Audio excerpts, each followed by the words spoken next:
Welcome to the Shit You Should Wipe podcast with me, Dr. Debbie, your clarity wizard, life coach, and ex-scientist. This is the place for kind humans who want their life to feel as good on the inside as they look on the outside, to achieve their life transition goals and live by design, not by default, who want to experience personal growth, not personal change, and who want to experience more clarity, joy, and bravery. So if you want to know what that means in practice, keep listening.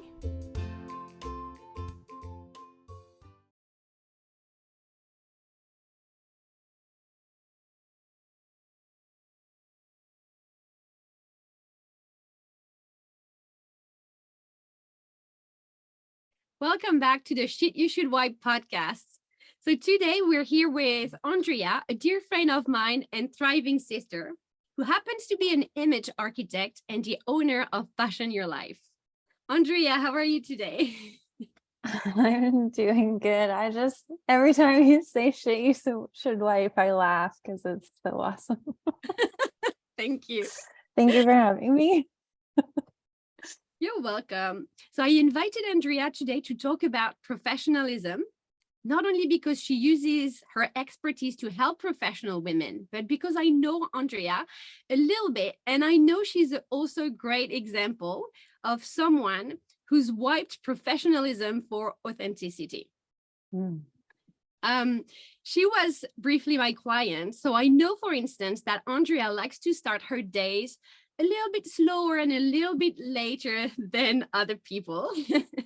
And that long after having left the corporate world, she still thought she should start early because that's what professionals do, right? Yeah, you helped me wipe that.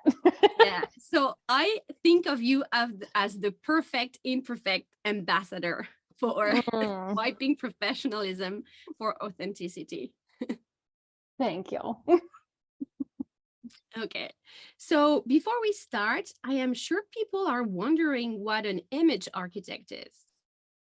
Good question, right? Yeah. I get that question a lot. Image architect, I made it up, although it is being used somewhere else, so it's not super common, but it's somebody who helps you show up as your most authentic self in a way that you feel comfortable and confident.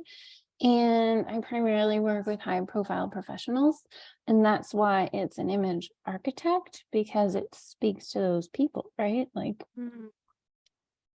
okay. Yeah. And so how is it related to professionalism and or authenticity? Oh yeah, and I missed the part about clothes. So tell us everything. Primarily with clothes, so your image, your physical, your wardrobe, and what you wear and how you show up, what you choose to wear. And of course, now I get a frog in my throat that we've started recording. How it relates to professionalism and authenticity? Yes. Is that your question? So professionalism and authenticity, it's our clothing. I always say this, our clothing is the ultimate communication tool, because we have to wear it. We have to wear clothes, right? So why not use it to the best of our ability? And if we're not using it in a way that's authentic, if we're trying to fit it into some quote unquote professional box, okay, frog, stop. Then it doesn't really do us any service, right? Yeah. So when we're actually able to tap into our authentic selves and show who we are through our clothes, then we can come across more authentic. Yes. And why is it important to be authentic? There's no other way to be. Like, well, we live in this world where people put on this mask, they put on this front, they put on this like facade, right? It's so exhausting. It's so exhausting. Like, people who compartmentalize or who I lived a huge portion of my life trying to fit in, so I was that person. And it's exhausting. Yeah. It's exhausting. Like, that's enough. That's a good answer. When we're authentic, it's so much easier. There's different challenges, but it's more energizing, it's more aligned, it's more Yes. Okay. yeah. So before we start our discussion, I wanted to share my definition and understanding of professionalism, because I know not everybody shares it. And so that listeners understand why I don't like this word and why I wanted someone to come and help us wipe that concept. Yeah. So the strict definition that I found online on a dictionary is doing something not as a hobby, but as your main source of income or for livelihood, which I quite agree with. Yeah. I like that. I've been told that there's also like a slang version of professional, which means to be really good at something. So I just took that at face value because I'm not a native speaker. But my take on it is that it's evolved to mean this, and I found that on some professional websites as well, Right. like how to be professional. It means displaying a certain set of behaviors that allow to fit in a particular profession, the polite behavior, and the high standard expected. Yeah. Most of that needs to be deconstructed and broken down. I get the like meeting a certain standard. I agree with that. Yeah. But that's more about excellence than it is anything else. All the other stuff though, that's the problem. Yeah. So why I struggle with it is because one, people use professionalism as a beating stick for all the things they're doing wrong. So that's one thing I don't like about it. Also because it implies that you need to basically wear a metaphorical mask at work. So you need to be like a different person than you actually are. Because if we're like working towards a high standard, why don't we have this high standard in our life, right? Why would it be just for work and not like... Yeah. And so it kind of means that you need to be better at work than you are at life, which doesn't really make sense to Right. me. It's the compartmentalization. Yeah. Yeah. It's like I can be this person over here, but I don't need to take those values and act this way over here. And there's an incongruency that happens. Yeah. And even with the part about the high standards, I think there is some of it is highly protective of the status quo and can be very discriminative. If you think about neurodiverse people or people with trauma or handicap, some of these, or people with frizzy hair, or people with, yeah, there's so many examples. Exactly.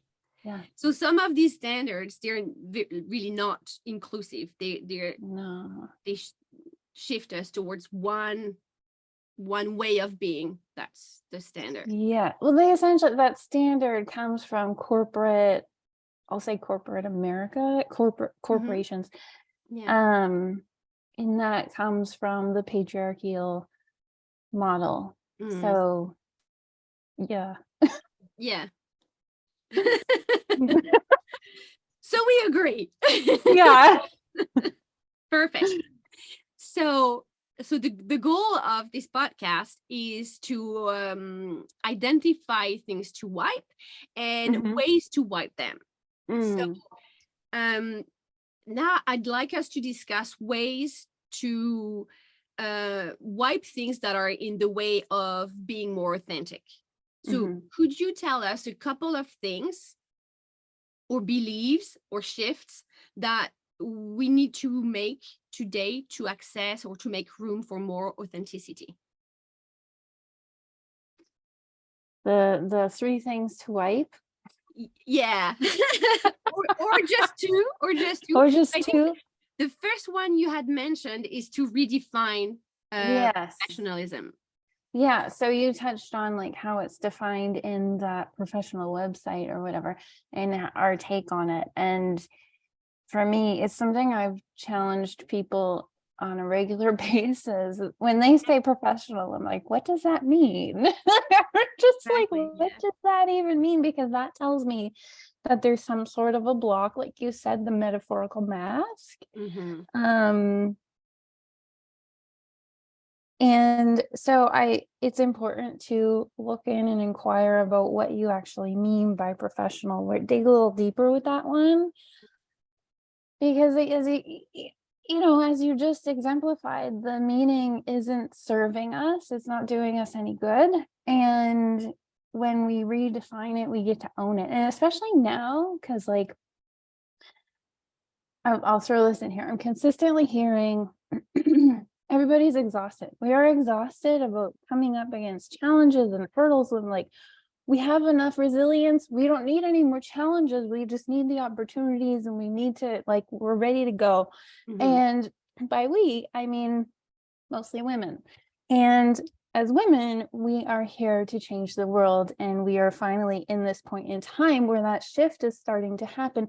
Will we see the full shift happen in our lifetimes? I hope so. I fucking hope so. I really do. I don't know if we will, but the patriarchy is going to keep coming back at us because it's such a systematic thing, right? It's automatic. So within that, knowing our position, and it's not just women, I'm going to point that out, it's men and non-binary people too. But when we are in this position, in this bigger cycle, we see what quote unquote professional is.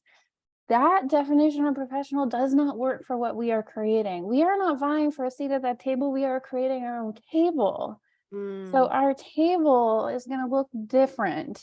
And that includes how we define professionalism. Yes. Tangent over. Wipe that shit.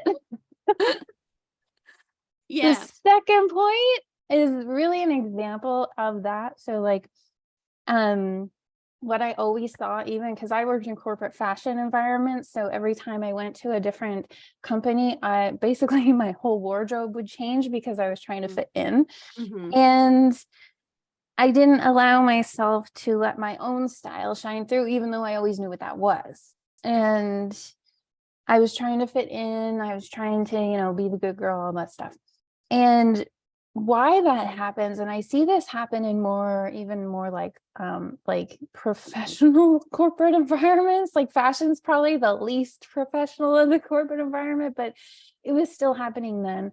And in like, I don't know, law officers or government offices or that kind of thing, you would have experienced this in your science background, right? And education and teachers, all of these different areas, is because you see it when you walk into those environments, is that on your so you go in for an interview, and what to wear to an interview?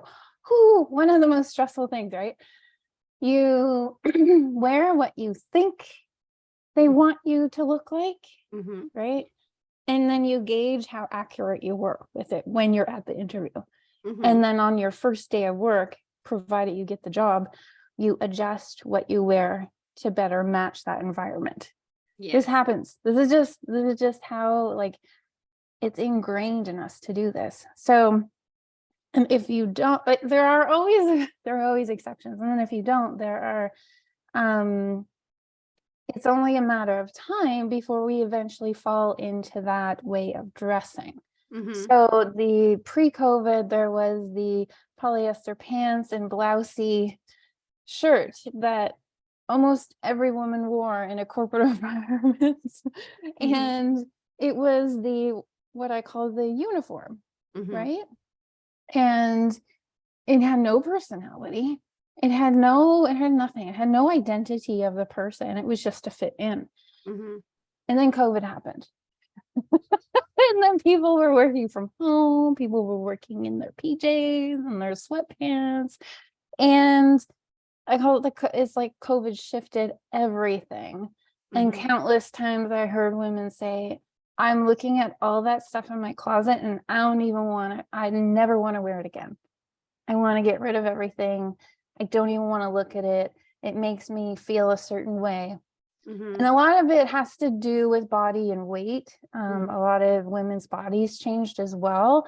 So that's a whole different story. But a big piece of it is because they identify with fitting into that environment with those clothes, and it does not serve them. So that COVID break showed them, hey, oh, right, that's why. Yeah, and not being in that environment for so long, also maybe you decondition your brain. Like you're like, why was I wearing this? Oh, I can work in PJs. And so when everybody started posting about that, I was just like, So you can work in PJs and still be professional. Yeah, imagine that. Yeah. And I have a funny anecdote about this, thinking what the company wants you to wear when you go to an interview and then adapting. That kind of goes the opposite way, actually, because in science, in research, sometimes you have like, in some environments you have to be well dressed and a suit and etc. And in some environment is more laid back. And it really depends on where you're working. And I think when you're a young scientist or researcher, you tend to go for the more formal because you're young, so you need to compensate trying to prove yourself. And then as time goes on, you kind of like relax. You see older scientists being more relaxed, so you do it as well. And I remember in my former job, you knew me when I had dreadlocks, long dreadlocks. So I had them at work, and I remember this woman who had just been hired by our company, who met me at an internal workshop, and she saw me and she was like, "What? You're wearing dreadlocks?" She was like, "I kept them for my interview for this job." Oh no. Yes. Oh, my heart. Yeah. Oh. Yeah. So sometimes, yeah, we make up stories as well. Yes. I was very sorry for her. Definitely. Well, one of my most recent clients is a scientist, and she was telling, or no, wait, that was somebody. No, she was telling me because she was going on stage to do a speech, and she was telling me that she's like, well, you can get away with a lot, but like I don't want to. Like we figured out how she wanted to come across, and she was like, but like, the more established people, the older gentlemen, let's say, will go up on stage wearing cargo shorts and a t-shirt. Yes, and sandals. absolutely. Because he owns who he is. He don't give a fuck. No. Yeah, you see a lot more older men owning, who they are. Am I allowed to swear? I mean, yes. The podcast is called Shit You Should Wait, right? Exactly. It's rated explicit from the title. See, okay. I question it because it's not professional to swear. I know. That's why I like having it in the title. Actually, we discussed that with my previous guest. So for listeners who haven't listened to that episode, they can go back and listen to the episode on sensuality, where I discussed why I have the word shit in the podcast. So I'm not going to go into it today again. Love it. But anyway, so I want to bring it back in a little bit. So we need to redefine the definition of professional. And I like to give people suggestions or examples that they can chew on and make their own. So because when I don't have something to start with, sometimes I struggle starting. So for me, I really like that definition of professional being doing not as a hobby, but like for a gain, financial or something. Yeah. Because it allows you to think about what's the best, well, in your best interest for what you're trying to accomplish, rather than trying to adhere to certain rules.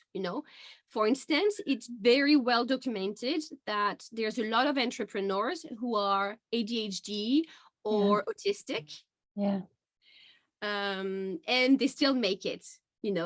because they Yeah. weren't professional in the primary, like in the sense we attach to it today. So they didn't really Mhm. fit in corporate world. Yeah, they had to make a go of it.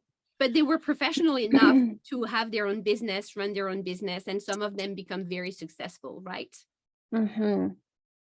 Yes. Mm-hmm. Yeah, I like that part of it too. That hit a nerve for me too, because I'm currently looking at my gaps in my business and I'm just like, oh yeah. So like I can turn that valve on for somebody else. Now I just got to turn that valve on for me, right? Yes. And it's literally, it's the professional aspect. And it's because I work for myself and I work from home. Well, I travel as well, but like the personal is so integrated, right? Like we always hear being in business is the biggest self-development journey you'll ever be on. It's Absolutely. because it's so attached to us as a person and our own development. And this specific distinction between like being professional and making it, essentially like making money off of your professionalism, your unique gift, your creating value in the world that reciprocated about, like that is professional. And I think it's easy for us to get in our way because it's so attached to that personal piece. Yes, in a way, I think being professional is, especially as an entrepreneur, is getting out of our own way, right? Yeah. It's like when you're starting and you don't want to invoice a client, you know, the professional I is love invoicing clients. What are you talking about? That's my favorite part. Well, Feels some so of us good. had to start from And they a always point. pay. That's Yeah. the best part. I love it. Yeah. But there's some things that, you know, for other people, it's showing up for marketing, you know, and people get in their own way, and yeah, and you can redefine what professional is. It's just showing up for what you want to accomplish, but not in a specifically defined way. I love that. I'm gonna write that down. Everybody write that down. Thank you. Showing up for what you want to accomplish. Professionalism is showing up for what you want to accomplish. Done. Thank you. And sometimes what we think are flaws, they're actually your strengths, right? Absolutely. Yeah, that shows up with people in their wardrobes. They think in their bodies and the way they think about themselves, they think it's a flaw. And it's not that I'm out to highlight people's flaws. It's not that I do that. It's more about embracing it and coming to terms with it and accepting it and being like, to me, it's not a flaw. To me, they see it as a flaw and something they want to hide. And I'm like, to me, it's not even like, I'm just like, I'm not even looking there, right? We're so critical of ourselves. When you point it out, yeah, okay, I'm going to look there. But in the bigger picture, in your essence and your energy, it does not matter. Yes. And so now we're like shifting to the second part of the podcast. Is it like, what can we do to bring more authenticity into our life, basically, and professional life? And so, part of the work that we both do is help our client transition from seeing flaws as a burden to finding their superpower, as impossible as it may seem sometimes. And for you help them find that on an intrinsic identity level. I help them bring it out in what they wear and how they show up. Exactly. Yeah. So, I like to have some practical things. So I think some people might still be wondering, like, okay, so how do I reconnect more with my authenticity? Like, I've got a definition, but what can I do? So I know that you have like a little practice that you take your clients through. Yeah, it's Can fun. you take us through it? Yes. I'll take you through a version of it. And it's basically to help you see yourself in the bigger picture. And because when we see ourselves in the bigger picture, we're not trying to fit into some other mold. We're seeing our own picture of ourselves, right? So it's to really help you focus in on that. And the goal is that's the goal of this exercise, is to help you see yourself in the bigger picture. So get out of your head and picture yourself in this bigger picture context. It's okay. You don't need to know how to do it. Just play along and journey through time, essentially. It's really simple. You can do this anytime. You can think about the pieces at any time. So first, go back. And if you need to close your eyes, you can close your eyes, but you don't have to. So you can go back into your past, right? And automatically you're going to start to think of a certain time when you liked what you're wearing, or you felt really fashionable and stylish, or you enjoyed shopping, or whatever it was. It was a time in your past, perhaps your younger self, perhaps it was an outfit that your mom put on you when you were 5, or something you wore or experimented with as a teenager. And just really think about those moments, those pieces, right? And when they're typically, for the most part, they're lost, but they're somewhere in us. So there's these lost pieces that are attached, they're part of our younger self.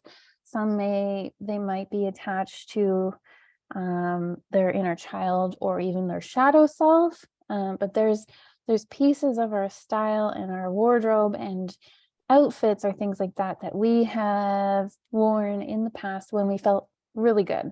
And maybe it was even a past job or something like that. So there is a piece of our past. And now just remember that. That's all we need to do. And then we're going to jump into the present. So you can open your eyes and you can look at the present. It's just a snapshot. Just a quick snapshot of exactly where you are right now. You can look down at what you're wearing today. If you're in your PJs, I hold no judgments. And that's exactly what I want you to start to take on for yourself, is to not judge your current snapshot, right? Because we're going to automatically go back to, oh, well, I used to be stylish. Why am I not like that anymore? Oh, well, I know I can do, but just snapshot, present moment. What are you wearing? How do you feel? Right? Where are you at? Everything is okay here. So we've gone to the past, we've taken a snapshot of the present, and now we're going to look into the future. Now, I'm a futurist. Not everybody, can see into the future. Play along with it. See what you can come up with. Have fun with it. It can be as visual or not as you want. But when you think of your future self and your future image and style, what do you see? It might even be just a blob or a blur or a diffuse energy or a stone right? It could be an element, or it could be a super crystal clear picture. Like for me, it's basically the red version of the Marilyn Monroe dress, right? So there could be a specific item, like that's usually a dream item, something we've always wanted, but we have never bought or found or bothered to get. Maybe it's an overall vision of our style, like certain words like monochromatic or streamlined, or descriptive words that give us an idea of what our future vision of our image is. Now we have the past. We have that younger self that knew. You're like, oh, I really like this. We have our present snapshot of where we are. And then we have our future idea, vision. We may never fit into that vision. It's an idea, right? Yes. And then the idea here is just to see all of those together. They're all pieces of us. Whether they're from our past or things we want and desire, or where we are right now, it's all us. It all comes from our mind.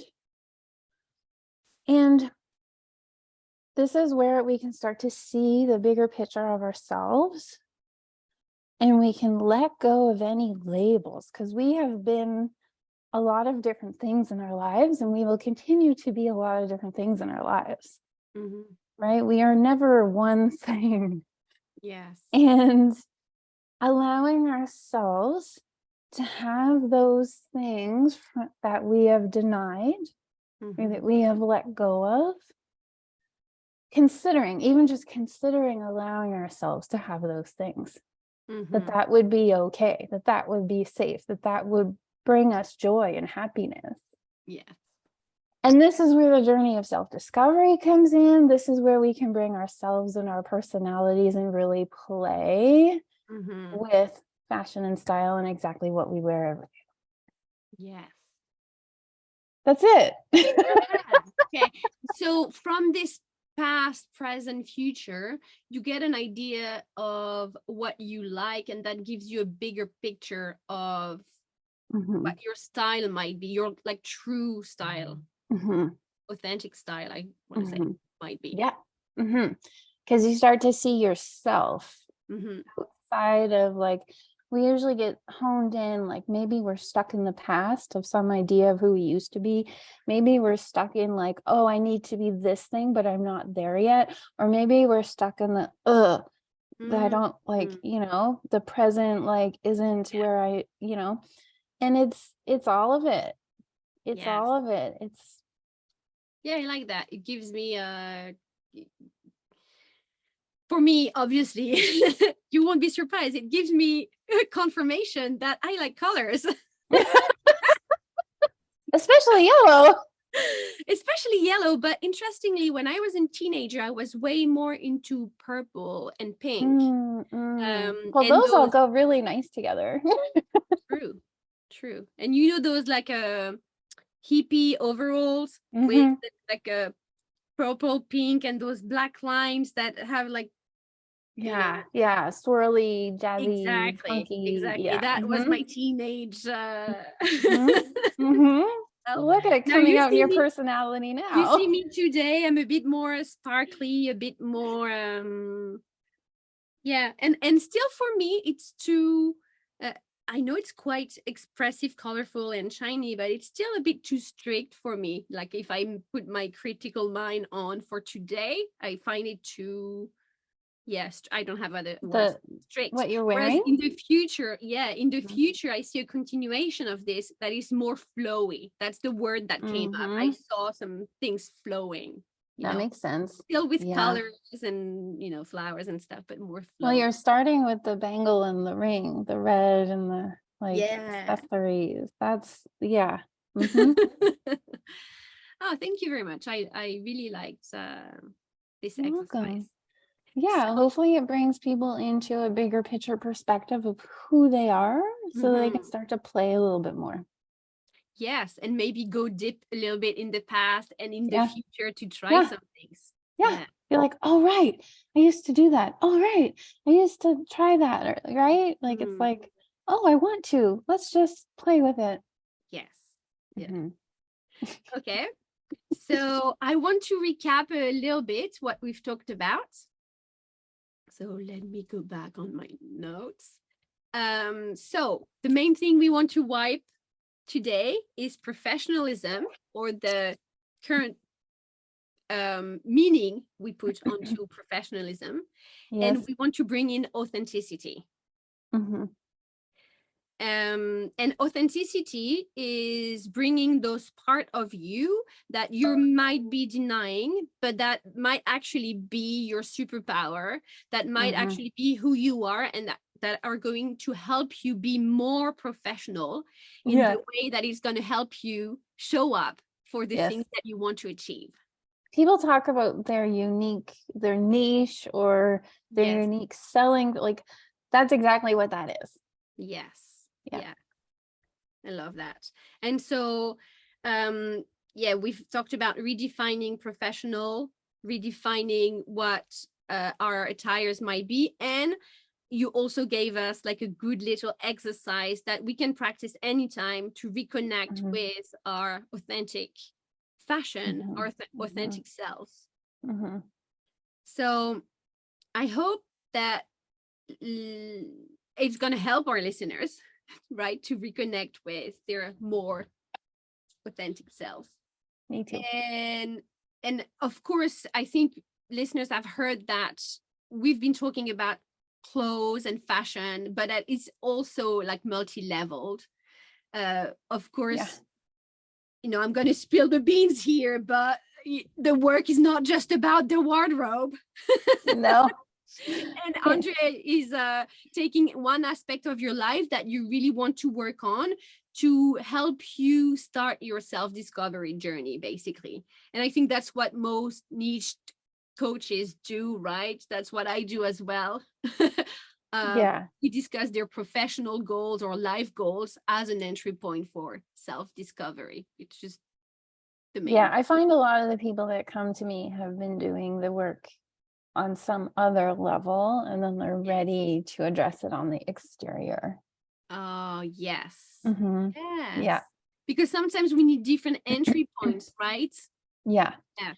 And so I touch on all the different pieces, because my business is called Fashion Your Life. It's not by chance that it includes fashion, you, and life, because it's multifaceted. But my primary service is the clothing and style. But I touch on all those things because it's very holistic. It's not just about, hey, wear this. Here, you need to look like a lawyer, wear this. Yes. That doesn't work. Thank you for pointing that out, because we didn't talk about the name of your business. Yeah, very intentional. Very intentional, exactly. Okay, so anything else that you want to share before we close? What would I want to share? How people want to stay in touch with me? Yes, absolutely. Good idea. I think we covered everything else. So my website is fashionyourlife.ca, because I'm in Canada. And my Instagram is Fashion Your Life Official. Those are the two main places that people can find me. If you want more support, I do have like a quick fix offer that is very affordable. And if you find yourself, people who use that offer are usually doing a professional photo shoot and want to use things from their wardrobe, but don't know what will look good on them or make them look like them in a photo, because a photo is a moment in time that you're going to use, right, and put up on your socials and all that stuff. People will use it for that, or they'll use it for an event, like they have a conference or a networking thing that's coming up in a few days. They might not have time to go shopping. It's like, okay, well, I need to use something from my wardrobe. What do I use? So Quick Fix is really good for that. And just to be clear, you do that over Zoom? Yes, that is over Zoom. So that's anywhere in the world. Okay, perfect. Yeah. Okay, well, thank you very much for spending this time with us and helping us go towards more authenticity. Thank you for having me. Bye. And if you want fresh wipes and actionable tips every single week in your inbox, you better get on my email list. It's called the Brain Wipes. Also, make sure to download The Mental Offload. It's my free ebook to learn how to start wiping things off your to-do list. It's been known to help people save precious time and energy. It's also been called what everybody's psychic butthole needs.